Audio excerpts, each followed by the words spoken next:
พากันมาเฝ้าเอาเด้อหมู่ครูบาเพิ่นสิหนีไปเที่ยวเบิดเดะให้ออกบ้านดอนไหล่เด็กน้อยคือกันมาสวดมนต์ทำวัดเอาเด้อไปสิหนีป๋าเด้อมันบ่มาหลายมา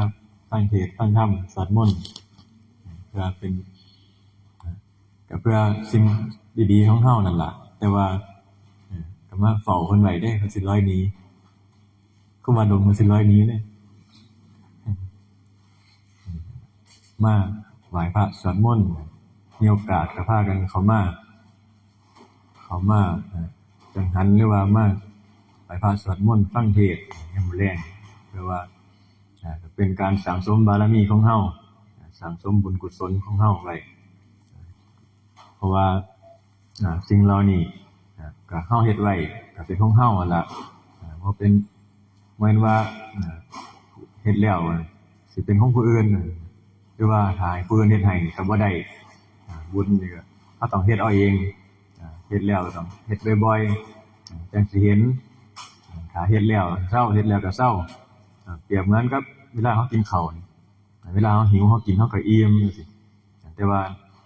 ถ้าบุญเบิดมันก็เหมือนกับเวลาเฮาหิวข้าวนั่นล่ะถ้าบุญมันเริ่มเบิดมันก็เกิดความกระวนกระวายเร่าร้อนในใจเพราะว่ามันหิวข้าวจังได๋ว่าหิวข้าวฆ่าคนได้เหมือนกับบักท้องฆ่าเมียอยู่ยโสที่เขาเป็นนิทานบ่หรือเรื่องจริงนี่ล่ะบักท้องฆ่าเมียนั่นแหละเวลาหิวข้าวมาข้าวติดน้อยๆก็บ่พอเพราะว่าบ่ฮู้จักพอความหิวมันฆ่าคนได้นั่นน่ะคือกันเวลาบุญเบิดมามันก็มีแต่ความเร่าร้อนคิดหาบุญคิดไปแต่ทางอกุศลบ่คิดไปในทางกุศลจังว่าให้เฮาเฮ็ดไว้ทุกมื้อสะสมไว้มันก็กินข้าวเวลาหิวจังซี่เฮาก็หาแนวมากินเพื่อว่าสิบรรเทาให้มันเกิดความหายหิวนี่ล่ะก็จังให้เฮามาเฮ็ดไว้สร้างไว้เพื่อว่าสิได้มีสิสะสมบารมีเพื่อว่าสิให้มันฮอดถึงความพ้นทุกข์ส่วนมากเฮามีแต่พากันว่าทุกข์แต่ว่าบ่หาเหตุมันบ่หาเหตุของทุกข์แล้วก็บ่หาทางดับทุกข์มีแต่พากันว่าทุกข์เฮ็ดจังได๋สิมีความสุขจังซี่แต่บ่ฮู้จักว่าเฮ็ดจังได๋บ่ฮู้จักแนวทางมีแต่ว่าทุกข์หาแต่แนวมาทับไว้หรือว่าอยากได้อยากรวยจังซี่ก็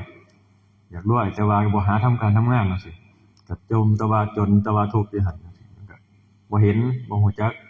ถ้าได้ยินได้ฟังธรรมนำมาประพฤติปฏิบัติหรือว่ามาศึกษาแนวทางในการประพฤติปฏิบัติในการใช้ชีวิตจังซี่มันก็สิเฮ็ดให้เฮาผ่อนคลายในความทุกข์นั้นได้หาเข้าใจในความทุกข์หรือว่าเข้าใจในชีวิตการใช้ชีวิตของเฮาเพราะว่าเฮามีแต่บ่ฮู้จักนำคนบ่ฮู้จักว่าความสุขจริงๆคือจังได๋แนมไปมีแต่ทุกข์จังซี่ทุกข์เพราะหยังบัดทุกข์เพราะแสวงหาทุกข์เพราะความอยากหรือว่าเพราะความยึดไว้เห็นคนอื่นเขาเฮ็ดเขามีเขาร่ำเขารวยจังซี่มีบ้านมีรถต่างๆจังซี่ก็เห็นก็อยากมีคือเขาตั้งไว้ยึดไว้ก็เลยเป็นทุกข์บาดทุกข์เพราะหยังทุกข์เพราะตัณหาความอยากก็เลยได้แสวงหาสิ่งต่างๆบ่ว่าจะเป็นเงินทองจากบ่มีก็ไปหายืมมาหากู้มาก็เลยเป็นทุกข์กว่าเก่าซ้ำบาดนี้ถ้าเฮาเข้าใจเลยสิ่งเหล่านี้มันเป็นเหตุของทุกข์แต่ว่าเฮาเข้าใจแล้วเฮาสิหยุดจังได๋บาดเฮาก็ให้ฮู้จักพอฮู้จักประมาณในการใช้ชีวิตของเฮาด้วยความบ่ประมาทนี่ล่ะถ้าที่อยากเฮ็ดตามเขาส่วนมากเขาสิเดินตามเขาเห็นเขาเฮ็ดเห็นเขากินของดีๆก็อยากกินเห็นเขามีเสื้อผ้างามๆก็อยากใส่คือเขาแต่ว่าบ่เบิ่งฐานะเจ้าของทั้งที่เจ้าของอยู่ดีๆแล้วมันมีพออยู่พอกินแล้วแต่ยังบ่พอยังดิ้นรนหามันก็เลยเป็นทุกข์ขึ้นมาอันนี้คือเฮาบ่ฮู้จักว่าทุกข์มันคือหยังเฮาต้องหาเหตุมันมีแต่ดิ้นรนค้นคว้าหาก็จังว่าให้เขามาปฏิบัติธรรมเข เข้ามาศึกษาธรรมเพราะว่าสิได้นำมาใช้ในชีวิตประจำวันให้เข้าใจความจริงของชีวิตความจริงของชีวิตก็คือมันมีสุขมีทุกข์เป็นธรรมดาเฮาสิเฮ็ดจังได๋เฮาสิออกจากเฮาสิพ้นจากทุกข์ได้จังซี่ก็ต้องหาทางศึกษาธรรมะเพื่อว่าสิเป็นแนวทางในการเดินของชีวิตทางเดินของชีวิตของเฮาในระหว่างเดินทางมันก็มีอุปสรรคเป็นธรรมดาอุปสรรคแล้วแต่คนบางคนมีบารมีหลายอุปสรรคก็น้อย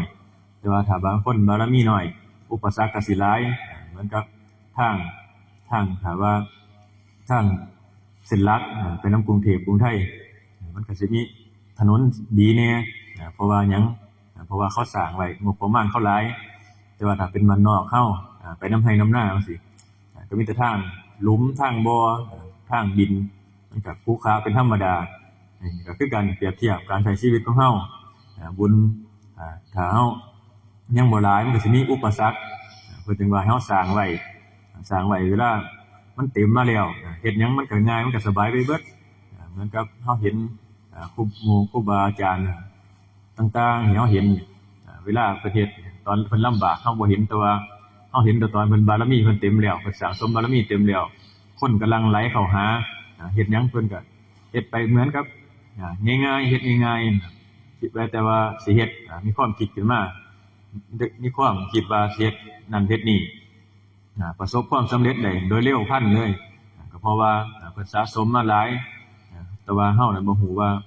ความทุกข์ความยากลำบากแต่ละ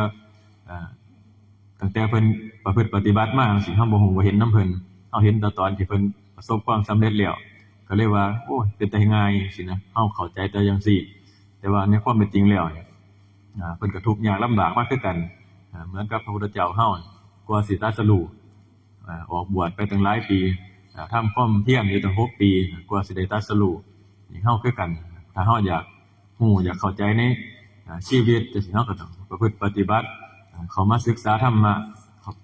เพื่อว่าสินำไปใช้ในชีวิตของเฮาประพฤติปฏิบัติการปฏิบัติธรรมก็จะปฏิบัติเพื่อหยังปฏิบัติเพื่อว่าสิให้ได้เข้าใจให้เข้าใจในการใช้ชีวิตเพราะว่านะครับเฮาใช้ชีวิตจังซี่มันก็ต้องมีอารมณ์สมากจะอารมณ์ปะทะกันเวลาอยู่นำคนหมู่มากบ่ว่าจะเป็นน้ำลูกน้ำเมียหรือว่าน้ำเป็นในการทำงานจังซี่นี่ล่ะถ้าเฮาบ่มีการสติบ่มีสติยับยั้งจิตยับยั้งใจของเฮามันก็สิเกิดเป็นการทะเลาะวิวาทเกิดเป็นการผิดเถียงกันขึ้นมาเกิดการด่ากันขึ้นมาเกิดความเร่าร้อนขึ้นมาบาดนี้ก็เฮ็ดให้การทะเลาะขึ้นมามันก็เลยเป็นความบ่สงบเพราะว่าหยังเพราะว่าเฮาขาดสติควบคุมอารมณ์ตัวเองบ่ได้ตัวนี้ถ้าเฮามีสติขึ้นมาฝึกสติเจริญจิตตภาวนาเจริญสติเจริญพัฒนาจิตใจขึ้นมามันก็สิมีการยับยั้งขึ้นมามีสมาธิมีสติยับยั้งจิตยับยั้งใจของเฮาเกิดปัญญาเห็นว่าสิ่งเหล่านี้ควรบ่ควรทำหรือบ่ควรทำตัวนี้มันผิดศีลผิดธรรมจังซี่เฮาก็สินำมาเตือนใจของเฮาบ่ไปทำในสิ่งที่มันเป็นบาปเป็นอกุศลมันก็สิถ้าเฮามีศีลมีธรรมขึ้นมามันก็สิหารู้จักรักษาศีลเจริญจิตตภาวนาถ้าเฮาบ่ได้ศึกษาจังซี่มันก็สิไปแล้วเห็นเขาเฮ็ดบาปก็นึกว่าแต่เป็นสิ่งดีแรกๆก็เห็นคนนิยมชมชอบก็ว่าแต่มันดีเห็นเขาว่าจะดีแต่ว่ามันผิดศีลผิดธรรมก็มีบ่ได้ว่าจะดีทุกอย่างบางคนก็เฮ็ดผิดแต่ว่ากลับไปสรรเสริญจังซี่ก็มีถ้าเฮาบ่ได้ศึกษาธรรมะก็จะบ่ฮู้ว่าอันใดผิดอันใดถูก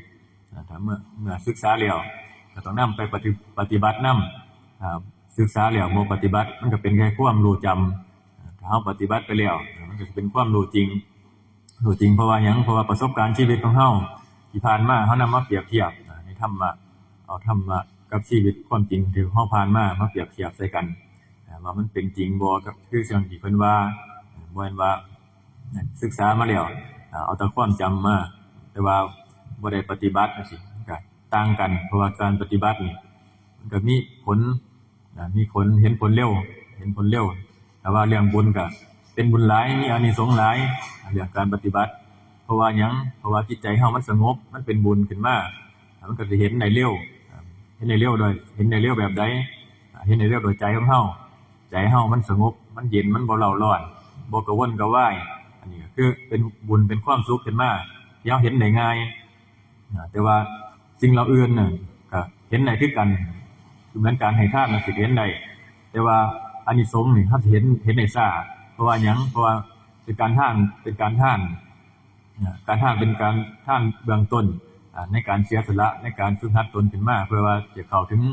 การรักษาศีลการภาวนาการให้ทานเป็นเบื้องต้นของการเริ่มทำบุญจังซี่แต่ว่าถ้าการปฏิบัตินี่